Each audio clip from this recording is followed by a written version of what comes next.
Amados irmãos, graça e paz. Graça e paz, irmãos. Amém.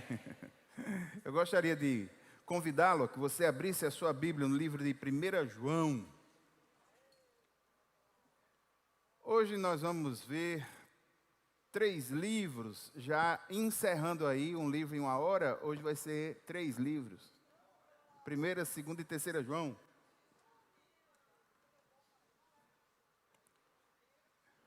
Puder colocar um slide.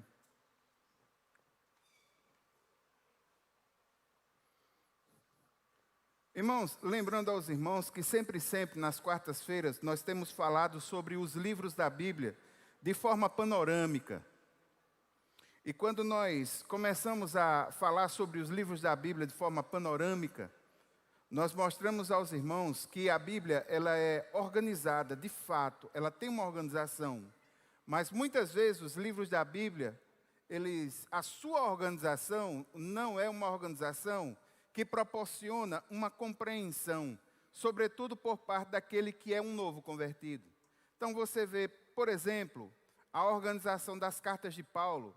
No texto bíblico, na Bíblia, na sua Bíblia, as cartas de Paulo, elas estão organizadas da maior para a menor. Das cartas às igrejas, às cartas pessoais. Está organizado? Está. Em tese, bem organizado. Há uma organização, há um padrão. Infelizmente, essa organização, ela não prioriza a compreensão. Porque quando você termina o histórico, no caso o livro de Atos, você enfrenta logo de cara, se você pegar na sequência, Romanos, que é o apogeu teológico e literário de Paulo. Então você começa, você está é como se você estivesse numa escadaria, onde você está num patamar bem baixo, e tivesse de esticar a perna da compreensão aí, para que você pudesse chegar num patamar bem alto. E depois algumas outras cartas de Paulo vão sendo acrescidas, e você vai percebendo que o conceito que estava lá em Romanos, nas outras cartas, às vezes é até apresentado de uma forma um pouco mais simples. Então, a melhor organização para as cartas de Paulo continua sendo as viagens missionárias. E a gente falou aqui sobre essas questões, falamos sobre as cartas de Paulo, e começamos agora a ver a questão das cartas gerais. Quando chega nas cartas gerais, irmãos, o Dr. Walter Dunnett, um estudioso do Novo Testamento, ele observou que as cartas gerais, para a compreensão, elas podem ser organizadas em 2 grupos. Um grupo cujo vetor principal, a temática principal, é a ideia do sofrimento, e um grupo cuja temática principal, o vetor principal, é a defesa da fé, a igreja contra os falsos ensinos. No que tange a questão do sofrimento, nós já falamos sobre Tiago, que é um livro proverbial por excelência do Novo Testamento. Nós falamos sobre Hebreus, e para aquele que sofre, é muito bom no seu coração você saber que há um Jesus que é maior do que tudo, do que todas as coisas. Essa é a linha mestra de Hebreus. Nós vimos 1 Pedro, que trata a questão do sofrimento em seus pormenores. Quando se fala na questão da defesa da fé, aí você pode organizar a leitura das cartas dessa forma como está aqui nessa coluna laranja. 2 Pedro, Judas, 1ª, 2ª e 3ª João. Por uma questão de praticidade, inclusive porque hoje eu vou estar trazendo 1ª, 2ª e 3ª João. E na próxima quarta-feira eu vou estar falando de 2 Pedro, para adiantar um pouquinho, que eu quero ver se eu concluo o Novo Testamento ainda esse ano.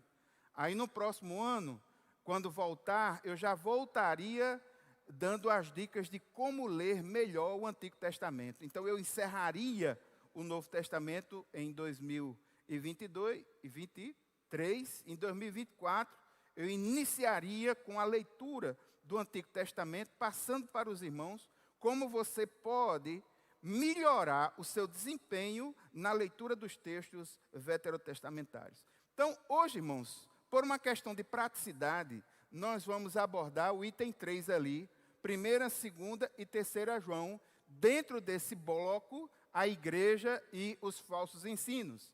E eu gostaria que você abrisse sua Bíblia aí, em 1 João, deixasse ela marcadinha.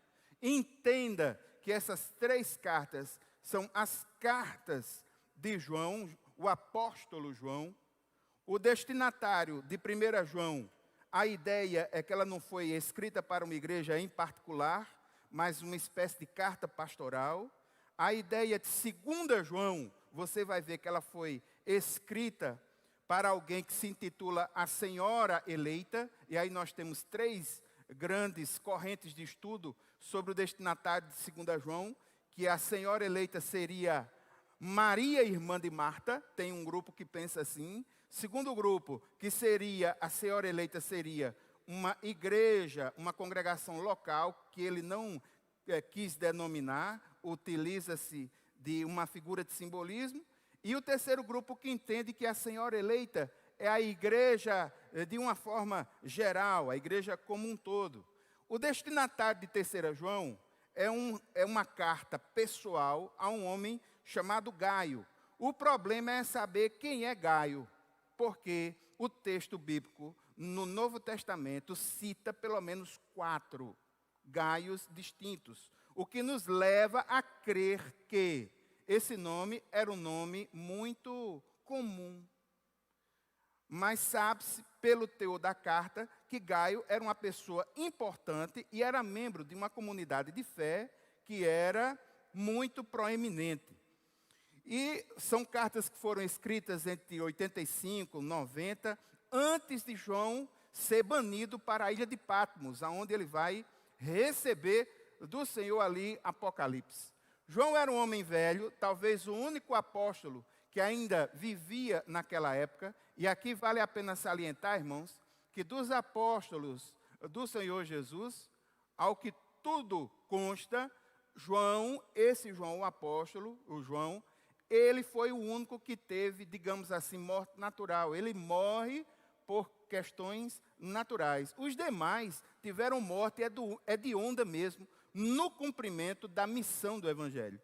Esse João ainda não havia sido banido para a ilha de Patmos, e a gente sabe que naquela ilha em Patmos, que é uma ilha prisional, reconhecida pelo minério e pelo sal que existe naquele lugar, João, ele vai receber um dos textos mais fantásticos. Eu queria encerrar 2023 com Apocalipse, né? Fazendo o panorama aí de Apocalipse. Então, a gente vai estar encerrando bem. Mas aí ele não tinha escrito, não. Ele foi uma testemunha ocular de Cristo, escreveu com autoridade para dar a essa nova geração de crentes segurança, confiança em Deus e na sua fé. Essa carta e a segunda, elas têm um forte apelo apologético. Aqui, irmãos, um termozinho da teologia para os irmãos aprenderem. Defesa da fé. Quando eu defendo a fé para os de fora, o termo é apologética. Quando eu defendo a fé internamente para os de dentro, o nome muda, chama-se polemismo. Quem defende essa definição é um teólogo especialista na questão da história da igreja, Dr. Early Kynes, no seu livro A Igreja, né, dos Séculos, um livro muito conhecido de história, cristianismo através dos séculos, muito conhecido nos seminários.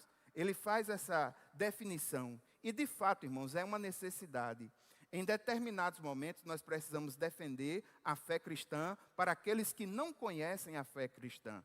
E muitos dos principais e importantes livros do cristianismo, eles foram escritos dentro dessa perspectiva. E eu não seria leviano ao dizer que os livros do Novo Testamento, eles foram escritos dentro de uma perspectiva de defesa da fé.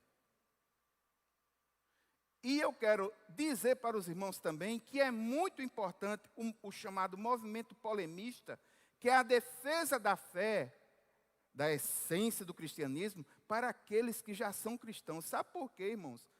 Porque existem ideias demoníacas que são tão bem colocadas e engendradas, que se você não tiver discernimento, você acaba reproduzindo e você acaba caindo numa falácia, num erro, porque o seu senso crítico a capacidade de discernir a verdade nas entrelinhas não estava desenvolvida e você simplesmente engoliu algo que não deveria ter engolido e começa a viver uma heresia, que heresia, irmãos, ela não vem assim, rotulada de heresia, quando chega na igreja.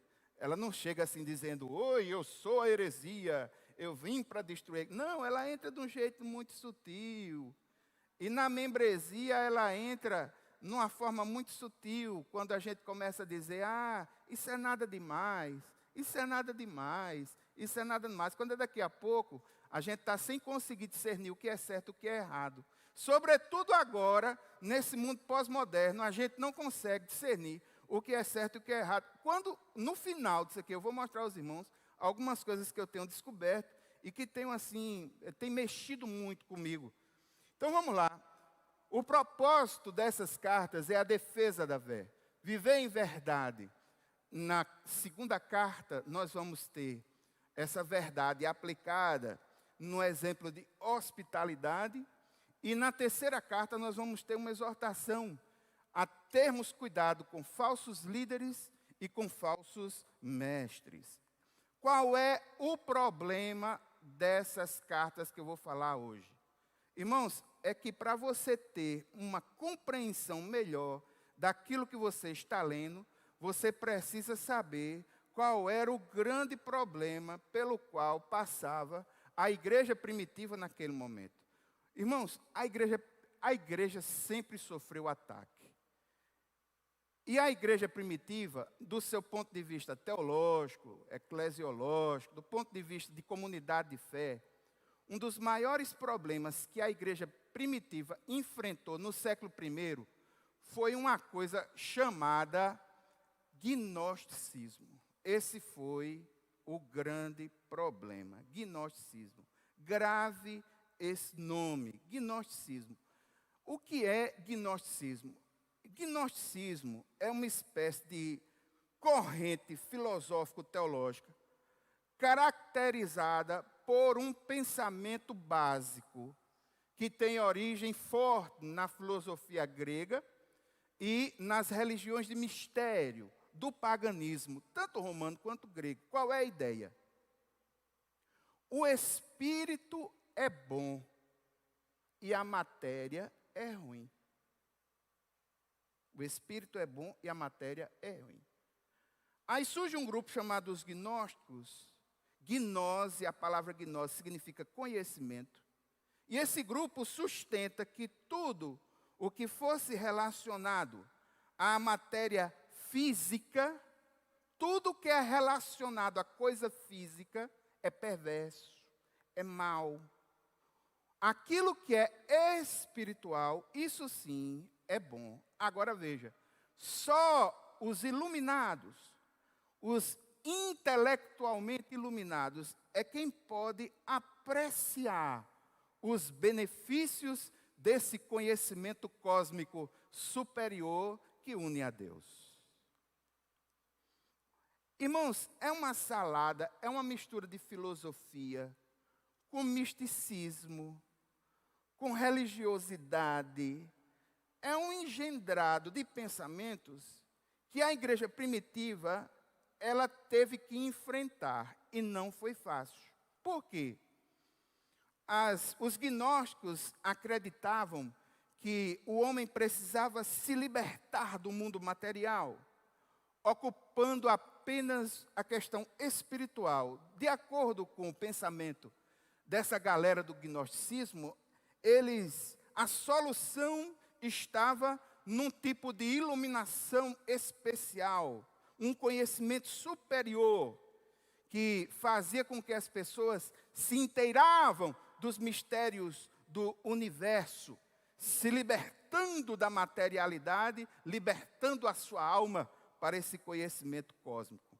Só que pessoas que vinham com esse pensamento começam a entrar na igreja primitiva. E de forma prática, o gnosticismo trouxe algumas questões difíceis para a igreja. Por exemplo, no que tange à retidão de vida. Os gnósticos negavam que suas ações imorais fossem pecaminosas. Por quê? A ideia é simples. Se a matéria é má e tudo aquilo que é espiritual é bom, o que eu faço no meu corpo físico não me importa. Aí dentro dessa corrente surgiram 2 subgrupos. Um grupo que diz, a carne não importa, eu tenho que crucificar essa carne, sacrificar ela, aí ignorava, aí ia para um lado mais ascético da vida. E um segundo grupo que dizia, Jesus só quer o coração, meu filho. O que eu faço com minha carne, o que eu faço com minha vida, isso não importa. Aí vivia a sua vida como se Deus não existisse, como se o pecado não existisse.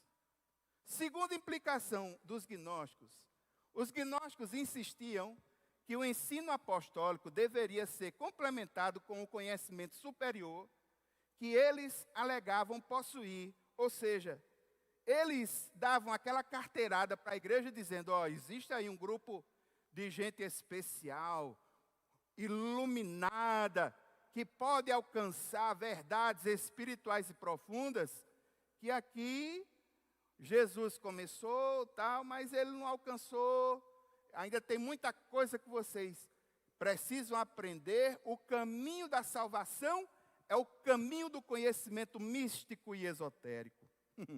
Terceira coisa, os gnósticos ensinavam que o Cristo divino veio sobre o Jesus humano e depois saiu dele na cruz, para que somente o homem Jesus morresse. Então, o pensamento gnóstico dentro da igreja afetava diretamente aquilo que é chamado de cristologia. Por quê? Porque se a carne é má, Jesus, no pensamento gnóstico, ele não poderia ter encarnado. Então, a ideia de um Cristo místico, iluminado, que repousa sobre um Jesus humano, que vive, aí quando chega na hora da morte, o Cristo místico sobe e quem morre é o Jesus humano. Irmãos, essa ideia, para a gente, ela parece assim, parece uma coisa tão banal, tão simples, mas entenda que para a igreja primitiva isso era algo muito sério. E para o cristianismo também. Por quê? Porque do ponto de vista da doutrina cristã, e esse é um dos grandes e profundos mistérios da fé, a Bíblia nos afirma plenamente que Jesus é plenamente divino e ele é plenamente humano. Eu não posso diminuir o ser divino de Jesus em função da humanidade dele. Eu também não posso anular a humanidade de Jesus e ressaltar o divino. As duas coisas, elas são verdade, elas são uma realidade. Então veja, quando você tem a ideia de que a igreja primitiva vivia esse problema, esse enfrentamento, aí 1ª, 2ª e 3ª João começa a fazer sentido para você. Repare só, você está com 1ª João aberta? Vamos começar a leitura? 1 João, capítulo 1, dos versículos 1 a 4. O texto diz assim: o que era desde o princípio, o que ouvimos, o que vimos com os nossos olhos, o que contemplamos e as nossas mãos apalparam. Isto proclamamos a respeito da palavra da vida. A vida se manifestou, nós a vimos e dela testemunhamos e proclamamos a vocês a vida eterna, que estava com o Pai e nos foi manifestada. Proclamamos o que vimos e ouvimos, para que vocês tenham comunhão conosco. Nossa comunhão é com o Pai e com o seu Filho Jesus Cristo. Escrevemos essas coisas para que a nossa alegria seja completa. Veja só, ele afirmando que Jesus não era um fantasminha cósmico, como pensavam os gnósticos. João dizendo, esse que era desde o princípio o Verbo, nós ouvimos ele, nós pegamos nele. É Deus encarnado. Por que é que ele está escrevendo isso? Para a defesa da fé. Para explicar aos irmãos que Jesus não era aquele fantasminha cósmico que os gnósticos pensavam que ele era. Amém, irmãos? Aí toda a carta, ela tem aqui e ali essa questão envolvida. Aí veja, se para o gnóstico tanto faz como tanto fez pecar, tanto faz. Tem uma linha do gnosticismo que diz, o que eu faço com o meu corpo? Jesus não está nem aí, e isso está muito mais perto de nós do que o que a gente pensa, viu? Porque Jesus só quer o coração. Então, o que eu faço com o meu corpo, minha vida, minhas atitudes? Nada, posso pecar. Há um hiato entre aquilo que eu vivo e a minha essência, que é o espiritual. Aí João começa a dizer, ei, meu filho, não é assim não. Você está com sua Bíblia aberta? 1 João, capítulo 1, a partir do versículo 5. Essa é a mensagem que dele ouvimos e transmitimos a vocês. Deus é luz, nele não há treva alguma. Aí ele vai fazer 3 afirmações negativas. Versículo 6. Se afirmarmos que temos comunhão com ele, com Deus, mas andamos nas trevas, mentimos e não praticamos a verdade. Segunda questão negativa, versículo 8. Se afirmarmos que estamos sem pecado, enganamos a nós mesmos e a verdade não está em nós. Terceiro vetor negativo, versículo 10. Se afirmarmos que não temos cometido pecado, fazemos de Deus um mentiroso e a sua palavra não está em nós. Ele está colocando em xeque o gnosticismo. Aqueles que pecavam, que diziam, pode pecar, não está nem aí. Ei, meu filho, tenha calma, não é assim não. Deus é luz, e para andar com a luz, pecado é treva, não anda junto. E se dissermos que a gente não tem pecado, nós mentimos, fazemos Deus mentiroso. A verdade não está em nós. Nós não podemos ter o pecado como estilo de vida, como vocês gnósticos têm. Não é assim. Agora vamos do ponto de vista positivo. Versículo 7. Se, porém, andarmos na luz como ele está na luz, temos comunhão uns com os outros e o sangue de Jesus, seu Filho, nos purifica de todo pecado. Versículo 9, positivo. Se confessarmos os nossos pecados, ele é fiel e justo para perdoar os nossos pecados e nos purificar de toda injustiça. Então nós somos pecadores, mas não podemos estar à mercê de ter o pecado como estilo de vida. O pecado é algo que para nós precisa ser alertado, combatido, precisa ser identificado. O pecado tem uma filosofia própria, tem consequências próprias, irmãos. O salário do pecado é a morte, isso é um princípio. E o pecado me afasta de Deus, ponto final. E não é por causa do meu conhecimento iluminado, ou algum tipo de conhecimento cósmico, que eu vou me libertar do mundo material mal e caminhar na minha mente e no meu espírito para essa libertação, para essa salvação. Não, não é assim. Para libertar do jugo eterno do pecado, nós temos a Jesus. Capítulo 2, versículo 1. Meus filhinhos, escrevo a vocês essas coisas para que vocês não pequem. Se, porém, alguém pecar, temos um intercessor junto ao Pai, Jesus Cristo, o justo.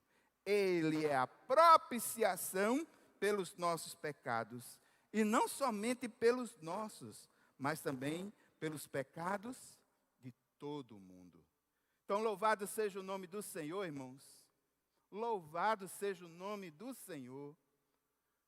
Nós estamos livres da condenação eterna do pecado, por causa da obra de Cristo, por causa da graça de Deus e pela fé em Cristo. Todos nós temos acesso a essa grande bênção. Agora não estamos livres da influência do pecado. E aquele que tem o Espírito de Deus em sua vida, ele não pode ter o pecado como um estilo de vida. Ele não pode ter o pecado como uma forma de enxergar o mundo. Esse é um fato. Veja, gostaria que você fosse agora para o capítulo 2, dos versículos 18 até 27.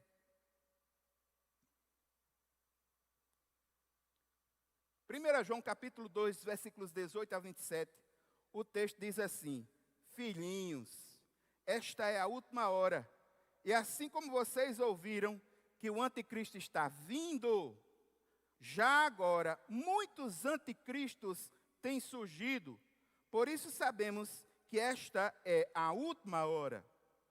Eles saíram do nosso meio, mas na realidade não eram dos nossos.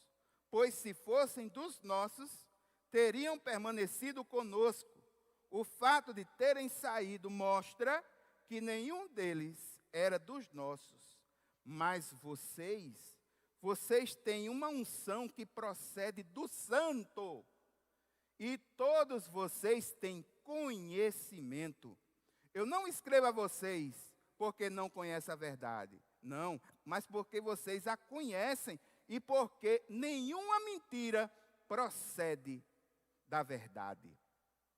Quem é mentiroso? Versículo 22. Quem é mentiroso, senão aquele que nega que Jesus é o Cristo? Este é o anticristo. Aquele que nega o Pai e o Filho. E todo o que nega o Filho, também não tem o Pai. E quem confessa publicamente o Filho, tem também o Pai. Quanto a vocês, cuidem para aquilo que ouviram desde o princípio, permaneça em vocês. Se o que ouviram desde o princípio permanecer em vocês, vocês também permanecerão no Filho e no Pai. Versículo 25. E esta é a promessa que Ele nos fez, a vida eterna. Escrevo essas coisas a respeito daqueles que os querem enganar. Quanto a vocês, a unção que vocês receberam dele permanece em vocês e não precisam que alguém os ensine, mas com a unção dele recebida, que é verdadeira e não falsa, os ensina acerca de todas as coisas. Permaneçam nele como ele os ensinou. Se no começo da carta, no capítulo 1, dos versículos 1 a 4, a gente vê a defesa de um Cristo humano que foi visto, que foi ouvido, que foi tocado, agora nós vemos a defesa de um Cristo divino.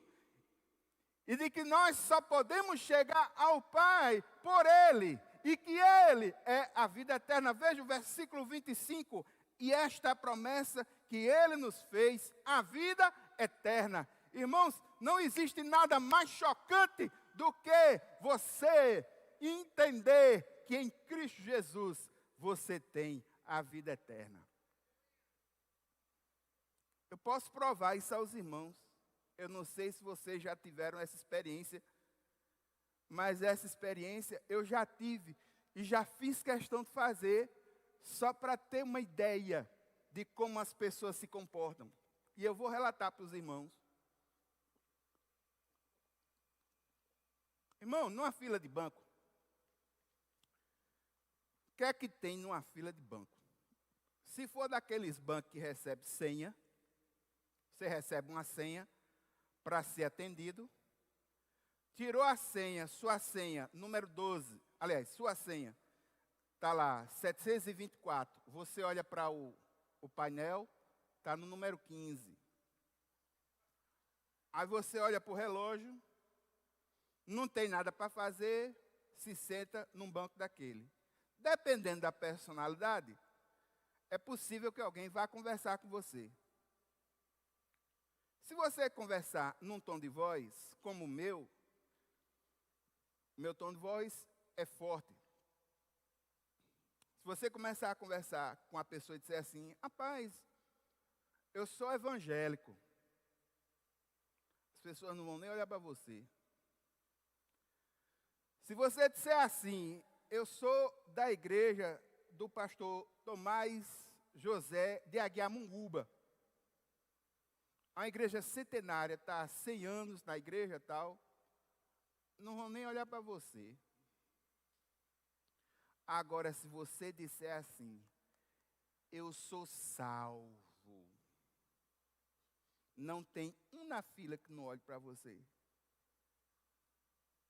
Eles olham dizendo logo assim, é tu nada, estrela.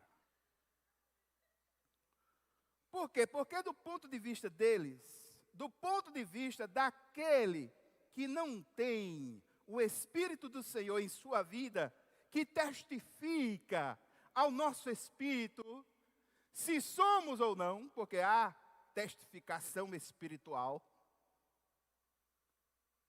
E para ser nova criatura, tem que ser transformada no poder do Espírito Santo do Senhor.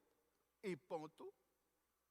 Para quem não tem certeza de salvação, os que eu estou falando pode ser até algo que traga um certo espanto. Mas para você que sabe que foi resgatado por Cristo Jesus, e que quando ouve as verdades do Evangelho, o seu coração aquece.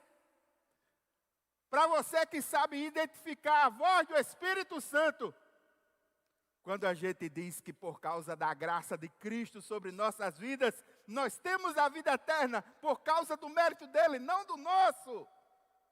Isso soa de forma boa. Isso soa de forma libertadora. Agora, meu irmão, para quem não tem o Espírito do Senhor em sua vida, isso pode soar como um insulto. Ponto.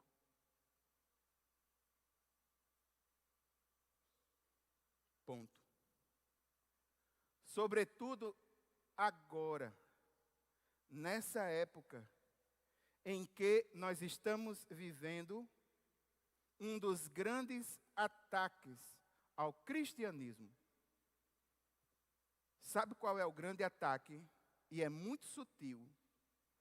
Na modernidade, o mundo atacou a Bíblia, porque a modernidade, as pessoas buscavam a verdade.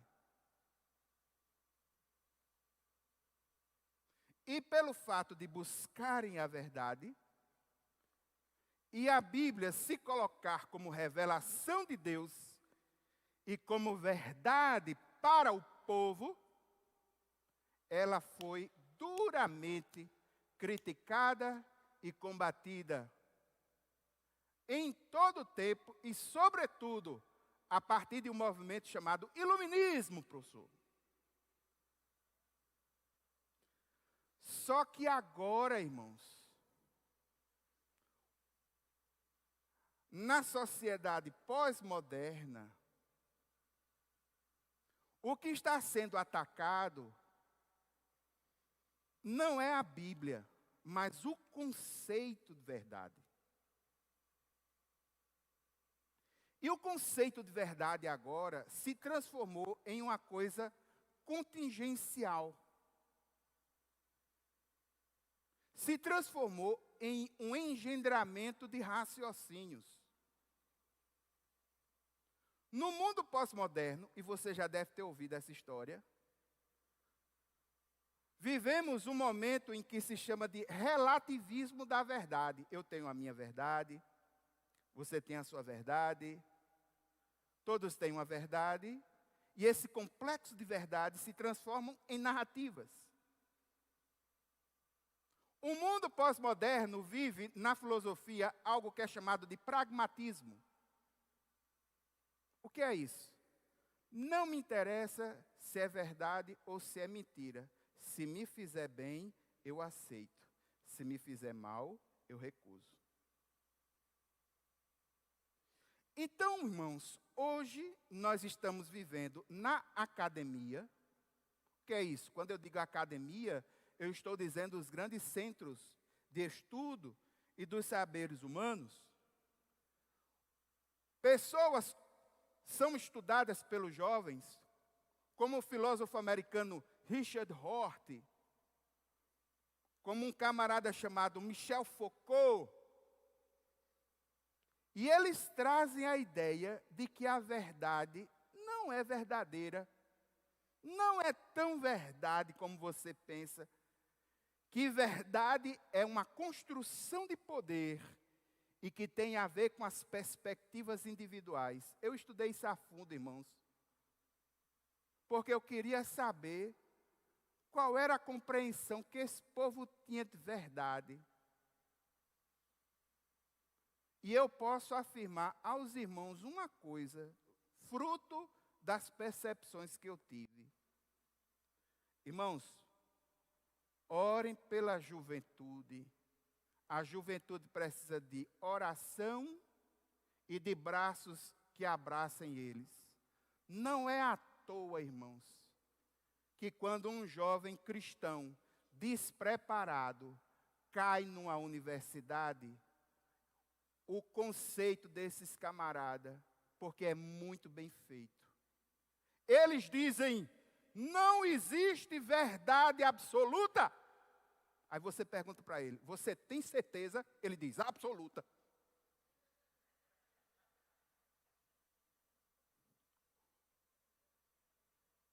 O que eles pregam, o que eles falam, do ponto de vista do raciocínio, é frágil, mas porque vem revestido de estudos da academia, estudos filosóficos, o doutorado de não sei quem, do pós-doutorado de não sei de onde, revestido de títulos e tal, isso vai sendo empurrado goela abaixo, porque o aluno que disser o contrário, dentro de um ciclo acadêmico, ele vai ser criticado.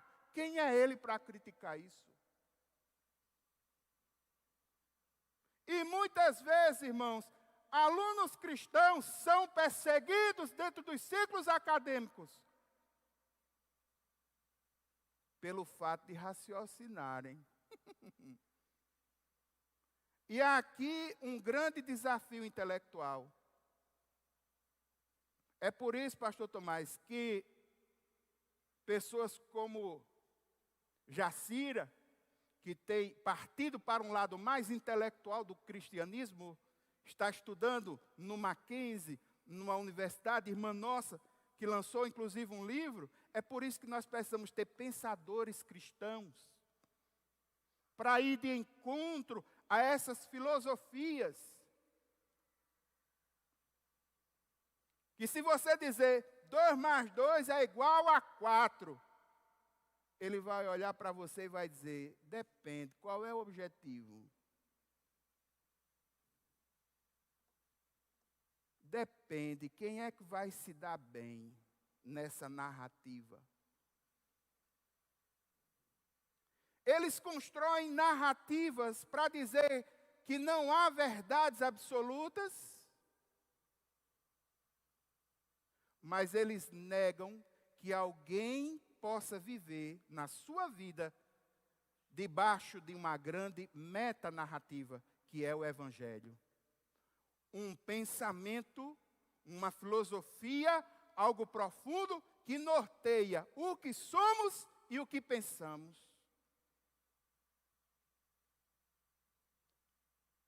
Isso é muito perigoso.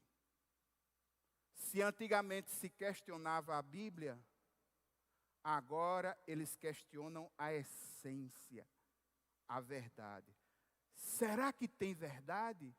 Não existem verdades absolutas. Você tem certeza? Absoluta.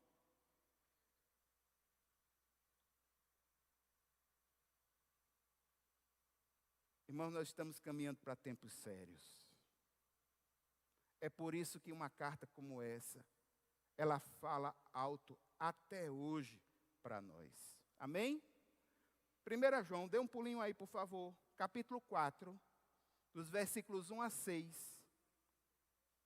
O texto diz: Amados, não creiam em qualquer espírito, mas examinem os espíritos, para ver se eles procedem de Deus. Porque muitos falsos profetas têm saído pelo mundo. Vocês podem reconhecer o Espírito de Deus desse modo. Como? Todo espírito que confessa que Jesus Cristo veio em carne, procede de Deus. Mas todo espírito que não confessa Jesus, não procede de Deus. Esse é o espírito do anticristo, acerca do qual vocês ouviram que está vindo, e agora já está no mundo. Filhinhos, vocês são de Deus e os venceram, porque aquele que está em vocês é maior do que o que está no mundo. Eles vêm do mundo, por isso o que falam procede do mundo, e o mundo os ouve. Nós viemos de Deus, e todo aquele que conhece a Deus nos ouve, mas quem não vem de Deus, não nos ouve. Dessa forma reconhecemos o espírito da verdade e o espírito do erro. Qual é o núcleo principal do discernimento espiritual? Reconhecer quem Jesus é e, sobretudo, o fato de que ele veio em carne. Ele está falando isso por causa da defesa da fé, defendendo a fé contra os gnósticos. Amém? Vamos mais para frente um pouquinho. 1 João, capítulo 5, dos versículos 6 até 12. Os testemunhos. Eu faço questão de ler esse texto com a igreja, porque esse texto é forte de estudo. O texto diz o seguinte, capítulo 5, a partir do versículo 6. Este é aquele que veio por meio de água e sangue, Jesus Cristo. Não somente por água, mas por água e sangue. E o Espírito é quem dá testemunho, porque o Espírito é a verdade. Há três que dão testemunho: o Espírito, a água e o sangue. E os três são unânimes. Nós aceitamos o testemunho dos homens, mas o testemunho de Deus tem maior valor, pois é o testemunho de Deus que Ele dá acerca de seu Filho. Aí vem o ponto-chave. Quem crê no Filho de Deus tem em si mesmo esse testemunho. Quem não crê em Deus o faz mentiroso, porque não crê no testemunho que Deus dá acerca de seu Filho. Versículo 11. E este é o testemunho. Deus nos deu a vida eterna. E essa vida está em seu Filho. Quem tem o Filho, tem. Quem não tem o Filho de Deus, não tem. Pronto. Agora veja, nós somos portadores de uma verdade revelada de Deus, desse nível, e nos comportamos de uma forma totalmente distinta, mesmo dizendo cristãos. E hoje eu vi o testemunho de uma pessoa muito importante, que se diz cristão, dizendo, a religião, da religião só as coisas boas. Eu aprendi as coisas boas. A religião traz para nós as coisas boas. Eu devo respeitar todas as religiões. Irmãos, o fato social, filosófico e teológico de respeitar todas as outras religiões, e respeitar com tolerância baseada em amor verdadeiro. Isso é algo que todo cristão deve fazer. Mas desculpe a franqueza para aqueles irmãos que sobem nas tribunas e diz: toda religião é boa, eu pego só a coisa boa. Meu filho, não existe cristianismo sem Cristo. Tem religião que diz que fora da caridade não há salvação. Tem religião que diz fora da igreja não há salvação. Mas do ponto de vista do texto bíblico, me perdoe ferir a sua sensibilidade pós-moderna, cheia de mimimi, com uma verdade absoluta. Fora de Cristo não há salvação. E nós estamos decididos a defender essa verdade, custa o que custar. Porque é essa verdade que essa igreja tem defendido em 100 anos e ela vai continuar defendendo e nós assumimos as consequências que essa verdade traz para nossas vidas. Deus só quer o Espírito, Ele só quer o coração. Cuidado, cuidado. A coisa não é bem assim. É necessário que haja ortodoxia, ou seja, a busca por uma doutrina correta. Irmãos, não se iludam com a filosofia mundana de dizer que a verdade é relativa e que não existem verdades absolutas. Jesus é o caminho, Ele é a verdade, Ele é a vida. E nós não podemos abrir mão desses fundamentos da nossa fé. Não são as conveniências pós-modernas de um mundo cheio de mimimi, dominado pelo maligno, que vai influenciar a igreja na sua essência. Porque quando mexe com Jesus, mexe com seu fundamento. Jesus é caminho, é verdade, é vida, é absoluto para nós. Isso nós não relativizamos. Me perdoe, mas não relativizamos. E me perdoe, mundo pós-moderno. 2 mais 2 é 4. Gostaria que você abrisse a sua Bíblia ainda, 1 João capítulo 5, a partir do versículo 13. O fechamento. Escrevi essas coisas a vocês que creem no nome do Filho de Deus, para que saibam que têm a vida eterna. Esta é a confiança que temos ao nos aproximarmos de Deus. Se pedirmos alguma coisa de acordo com a vontade de Deus, Ele nos ouvirá. E se sabemos que Ele nos ouve em tudo o que pedimos, sabemos que temos o que dele pedimos. Olhe para mim um momento. Pastor, me diga uma coisa. Eu vou fazer uma pergunta bem sem vergonha para mim mesmo, para responder a muitos irmãos. Pastor, processo de sucessão pastoral, a gente orou, teve sala de oração, teve jejum de oração, teve comissão de oração, teve comissão da comissão, teve processo não sei o quê, teve não sei o quê, não sei de onde, depois teve uma eleição, aí quando teve a eleição, deu uma coisa que infelizmente não conseguiu decidir, Deus não ouviu as orações da igreja. Meu irmão, nosso Deus é um Deus soberano, Ele pode dizer sim, Ele pode dizer não, e Ele pode dizer agora não, e a resposta foi, agora não.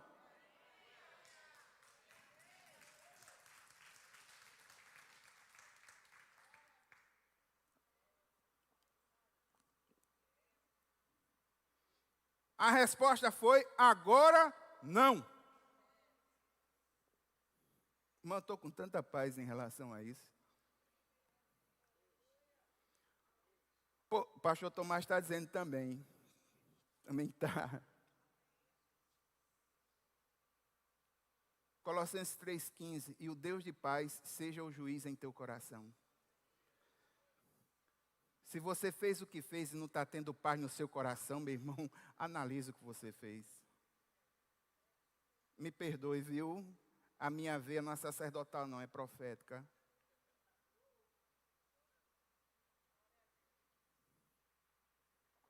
Mais de 20 anos que eu estou aqui, eu não me curvo a verdades escondidas. Eu exponho verdades que precisam ser ditas. E essa é a grande verdade, essa é a realidade. Deus disse não. E o não dele é bom, perfeito e agradável. E agora, nos unir para celebrar um centenário bonito, de cabeça erguida, entendendo que no tempo certo ele vai resolver. Ponto. Agora, irmãos, não é só doutrina. É doutrina e vida prática. 2 João, você está com sua carta de 2 João aí aberta? Vamos para 2 João. A tirada de 2 João é simples, irmão. Andar na verdade. Dos versículos 1 a 4, João elogia uma senhora chamada Senhora Eleita. E depois que ele faz esse elogio a essa senhora eleita, que pode ser a igreja no seu sentido amplo, pode ser uma congregação. E há quem diga que seria Marta, irmã de Maria. São as grandes vertentes da teologia que discutem sobre isso. Depois do versículo 4, mais para frente, ele começa a lançar desafios para essa igreja ou para essa senhora. 2 João, versículo 5, o texto diz assim: agora eu peço, Senhora, não como se estivesse escrevendo um mandamento novo, mas o que já tínhamos desde o princípio, que amemos, este é o amor, que andemos em obediência aos seus mandamentos, como vocês já têm ouvido desde o princípio. O mandamento é este, que vocês andem em amor. Aí agora ele começa a atacar os falsos ensinadores que andavam ou que rodeavam a igreja primitiva. Versículo 7. De fato, muitos enganadores têm saído pelo mundo, os quais não confessam que Jesus Cristo veio em corpo. Tal enganador é o anticristo. Tenham cuidado para que vocês não destruam o fruto do nosso trabalho, antes que sejam recompensados plenamente. Todo aquele que não permanece no ensino de Cristo, mas vai além dele, não tem Deus. Quem permanece no ensino tem o Pai e também o Filho. Se alguém chegar a vocês e não trouxer esse ensino, não recebam em casa nem o saúdem, pois quem o saúda torna-se participante das suas obras malignas. Olhe para mim um momento. Eita, pastor, essa aí é forte. Se o cara chegar com um ensino diferente, eu não devo nem receber. Meu irmão, primeiro, deixa eu colocar você no contexto do século I. A igreja primitiva, ela não tinha templo. E era uma igreja em que líderes se movimentavam. Saíam de uma casa para outra. E muitas igrejas se reuniam em casas.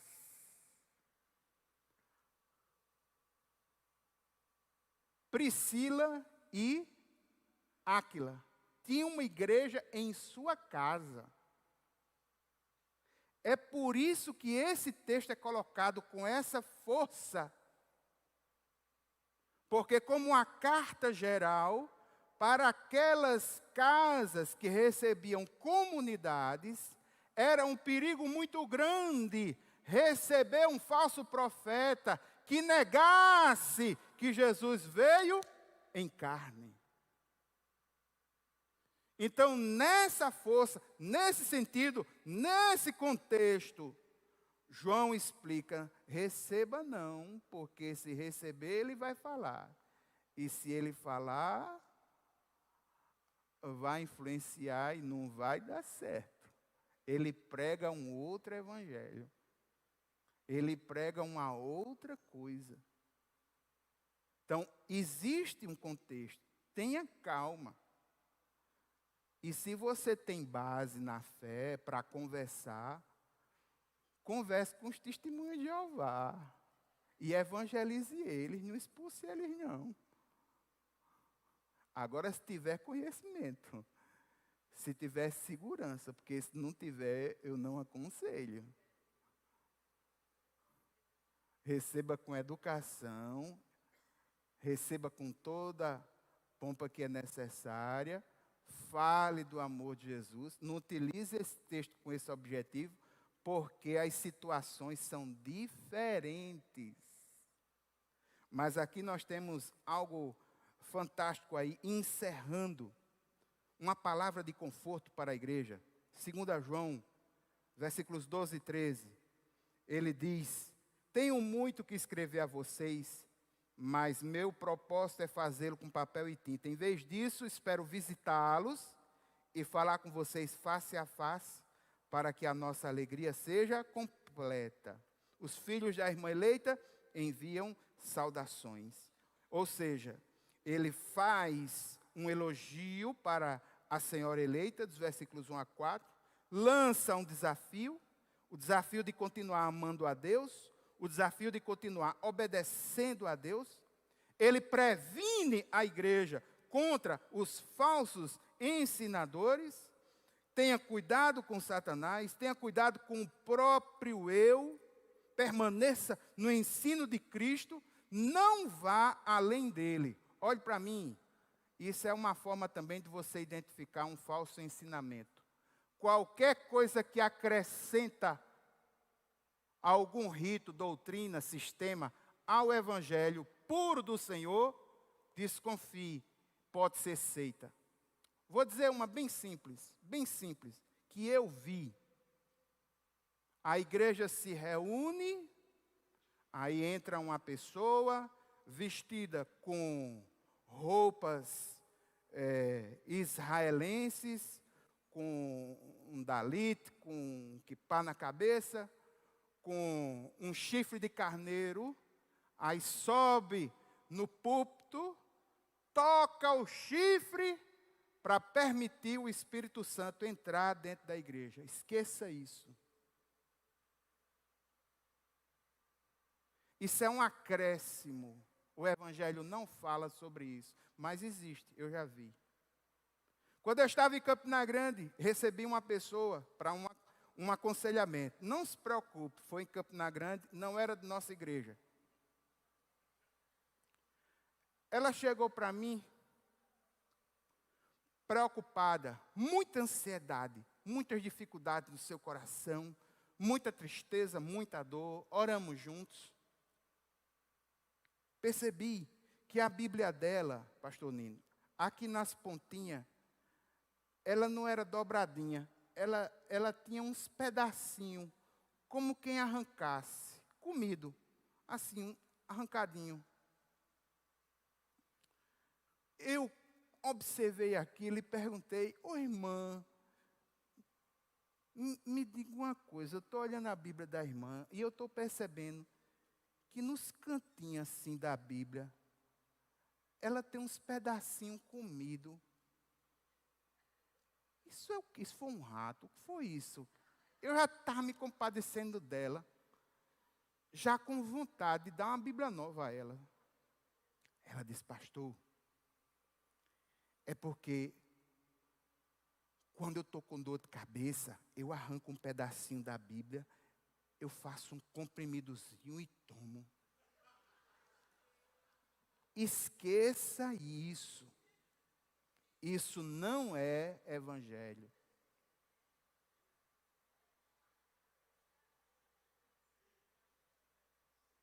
Tudo aquilo que acrescenta alguma coisa ao evangelho puro e simples, desconfie.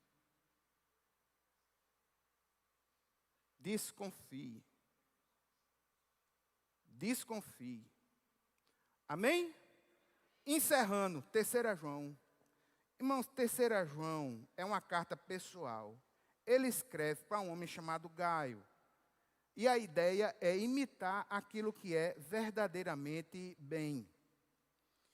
Gaio é uma pessoa importante, um exortador, um perseverador. Veja a oração que é feita por Gaio, versículos 1 e 2. O presbítero, que é João, ao amado Gaio, a quem amo na verdade. Amado, oro para que você tenha boa saúde e tudo corra bem, assim como vai a sua alma. Uma oração. Aí ele faz uma palavra de louvor à vida de Gaio, o que leva a acreditar que Gaio era um homem importante na sua comunidade de fé. Veja o que é que João fala sobre Gaio. Muito me alegrei ao receber a visita de alguns irmãos que falaram a respeito da sua fidelidade, de como você continua andando na verdade. O X da questão, irmãos, é andar na verdade. Versículo 4. Não tenho alegria maior do que ouvir os meus filhos que estão andando na verdade. Versículo 5. Amado, você é fiel no que está fazendo pelos irmãos, apesar de não os conhecer. Eles falaram à igreja a respeito desse amor.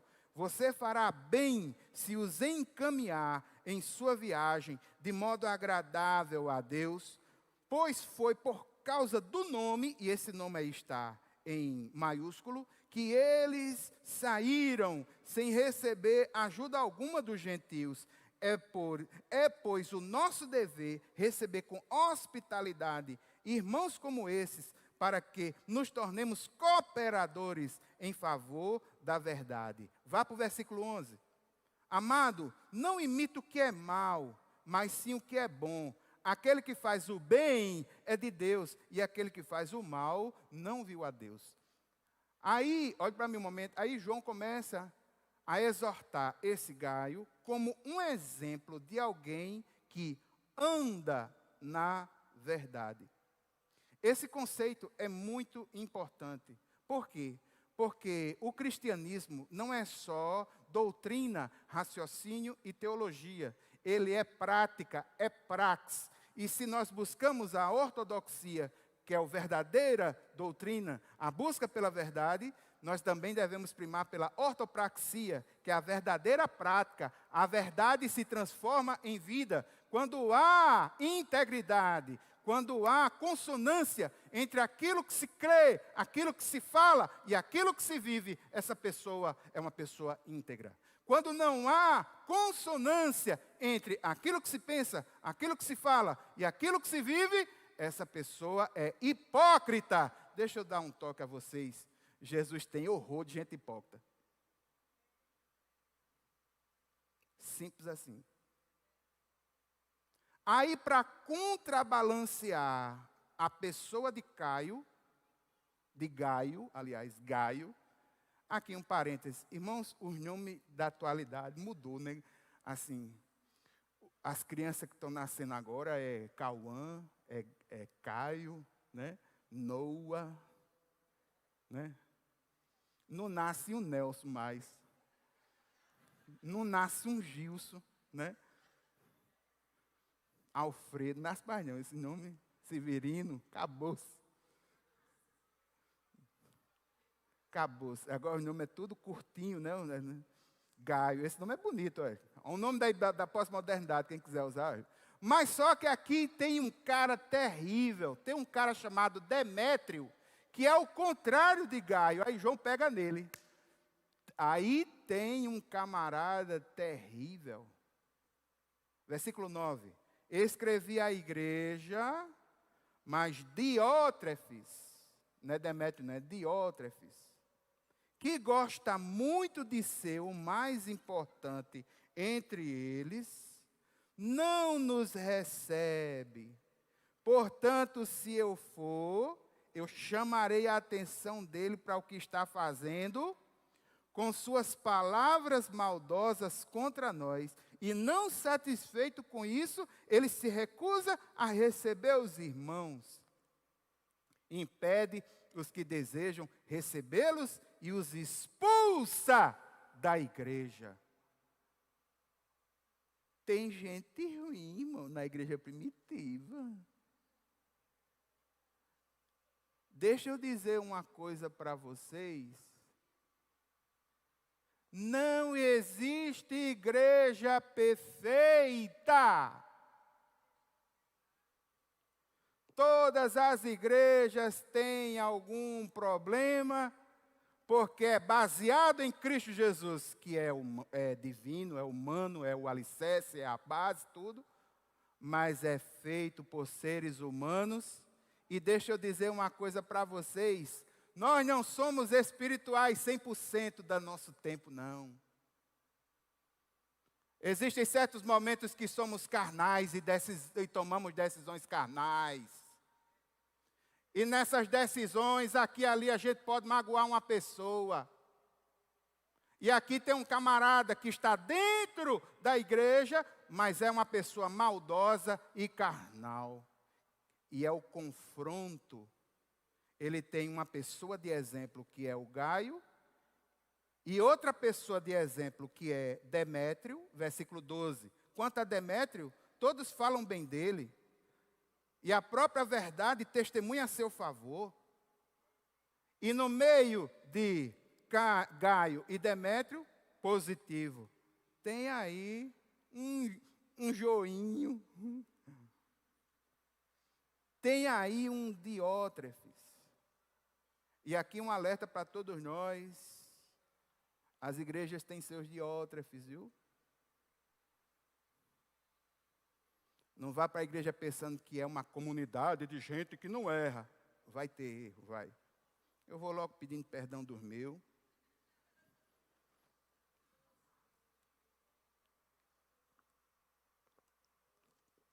Vai. Se você anda de igreja em igreja procurando uma igreja perfeita, quando você entrar nela vai deixar de ser. Porque não tem, irmãos. Até a igreja primitiva tinha problema, tinha gente dando trabalho. Se não me falha a memória, Paulo em Filipenses vai dizer que tinha duas mulheres líderes brigando uma com a outra.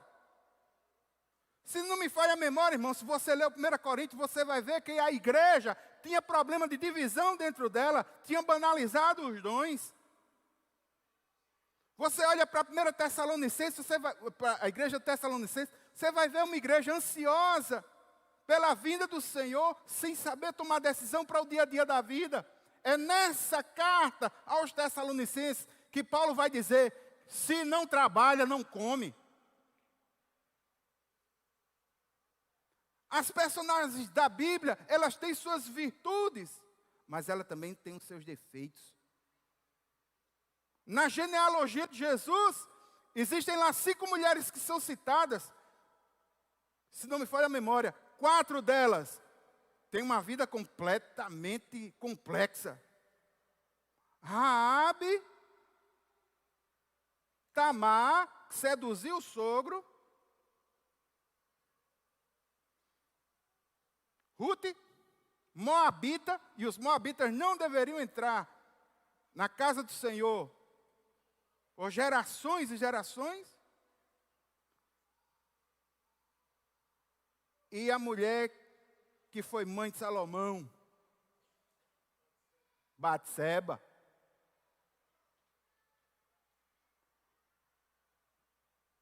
Isso nos mostra que há dificuldade, há problema. Somos seres humanos. Mas como nós lemos hoje, nesses textos maravilhosos, a graça daquele que nos chamou é maior do que tudo. Maior é o que está em nós do que o que está no mundo lá fora. E eu gostaria, irmãos, de encerrar orando pela perseguição que a igreja virá a sofrer. Eu não estou dizendo assim, não quero que sofra, não sei o quê. Não, irmão, sabe por quê? A igreja foi, é e sempre será perseguida. No século I, ela era perseguida pelo Estado romano, perseguida pelo paganismo. O imperador era considerado um deus e eles esperavam um Messias político. Tinha perseguição dentro da igreja por parte dos judaizantes e por parte do gnosticismo. Hoje, nós temos perseguições. Um Estado ateu e secularista. E o que é secularização?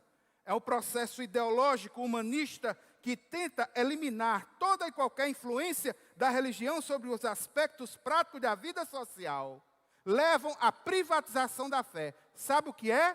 Coisas de fé agora, a gente só pode falar dentro da igreja. Tiraram a Bíblia e a fé das escolas.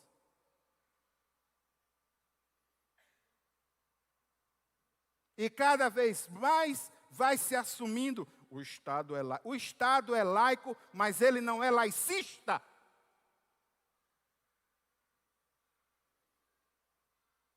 Perseguições de relativismo à verdade, intolerância ao cristianismo. Nós somos lembrados pelo que fazemos, mas quando a gente prega,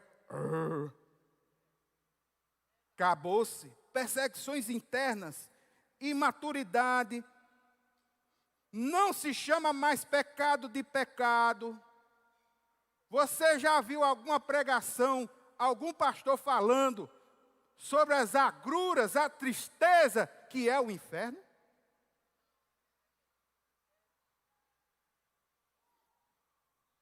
Mundanismo, mistura com o mundo e seus valores, perda da capacidade profética real, porque a igreja não se identifica mais com os problemas da vida. Teologia da prosperidade, ativismo religioso, excesso de atividades, desequilíbrio na abordagem da missão. Você pensa o quê? Que a gente não vai ser atacado, não é? Você está esperando o quê? Que passem uma fita na frente das igrejas, amarela e pretinha, e só assim é que você vai acreditar, é? Está se fechando um círculo. As universidades nasceram com a teologia e a filosofia. Essas mesmas universidades que nasceram com a teologia, hoje em dia, teologia é algo que é banido, é expulso, como se não fosse digno de ser estudado. E esse fenômeno vai se ampliando, vai se ampliando, vai se ampliando. E mais dia ou menos dia, irmãos, escuta o que eu estou dizendo. É possível que a gente não possa mais fazer cultos públicos, porque na Europa isso já é uma realidade.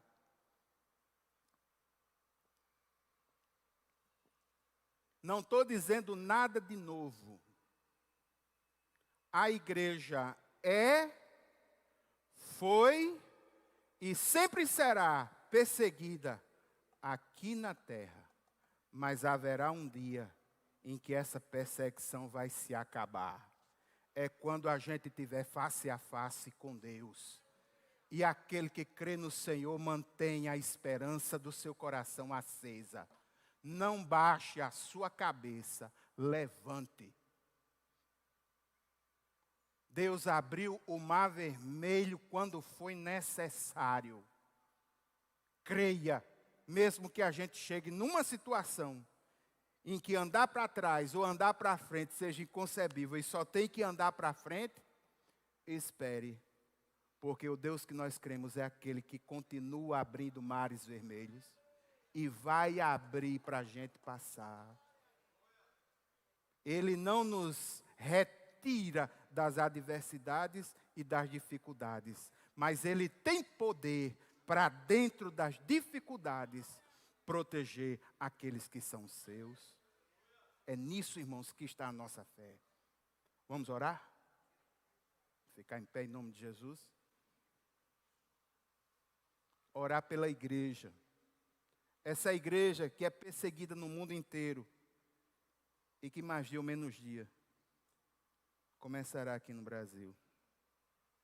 Pai eterno e santo, Deus poderoso, nós queremos, Senhor, nessa noite, firmar no nosso coração a convicção de que o Senhor é o nosso Deus e que nós cremos no Senhor com toda a força do nosso ser. Pai eterno, nesse momento, Senhor, eu quero te pedir, Deus, no nome de Jesus, que o Senhor restaure nas nossas almas, sobretudo, Pai, a esperança e a fé, para que nós possamos ser fortalecidos. Eu quero te pedir, Deus, no nome de Jesus, que o Senhor derrame uma unção especial do teu Espírito, concedendo a cada um de nós discernimento e poder para pregar e testemunhar da tua palavra com ousadia diante de um mundo tão terrível. Pai eterno e santo, eu quero colocar nas tuas mãos, Pai, aqueles irmãos que são pensadores, aqueles que trabalham a arquitetura ideológica do pensamento. Senhor, nós precisamos desse tipo de discernimento, Pai, para trazer a clareza dos caminhos pelos quais estão se surgindo aí, e nós precisamos do Senhor, de ser iluminado pelo Teu Santo Espírito, Pai, e que todo esse caminho de trevas caiu por terra no nome de Jesus. Pai, eu quero clamar por essa igreja, que hoje recebe um reconhecimento da cidade, e eu quero te pedir, Deus, que o Senhor continue protegendo a nossa comunidade. Clamo pelo pastor Tomás, clamo por todos os pastores, diáconos, líderes e ministérios, e te peço que o Senhor nos dê força e ousadia para proclamar a tua palavra. Pai eterno, muito obrigado. Nós oramos no nome de Jesus em tudo aquilo que esse nome representa. Amém, amém. A graça do Senhor Jesus Cristo, o amor de Deus, comunhão e as consolações do Espírito Santo sejam sobre cada um de nós, hoje e sempre. Amém.